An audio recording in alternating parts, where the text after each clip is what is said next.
গরম ভাতের সাথে যখন কোনো তরকারি খেতে ভালো লাগে না তখন কিন্তু আমরা বাঙালিরা প্রায় সময়ই এই রকম ভর্তা করে খাই।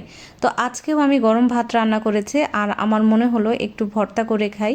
তো এই জন্য আমি কিন্তু 3 রকম ভর্তা বানাতে চলে এসেছি। তো ফার্স্টেই আমি ডিম ভর্তা বানাবো, তারপর আলু ভর্তা, ডাল ভর্তা এগুলোও বানাবো।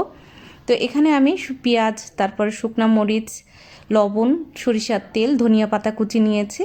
তো সব কিছু খুব ভালোভাবে হাতের সাহায্যে মেখে নিয়ে 3 ভাগ করে নিলাম। আর এইভাবেই কিন্তু আমি ভর্তাগুলো বানিয়ে নিচ্ছি। এভাবে আমি প্রায় সময়ই ভর্তা বানাই।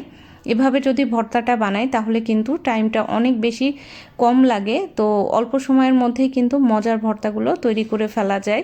আর ভর্তা খেতে পছন্দ করে না এরকম মানুষ কিন্তু খুব কমই আছে।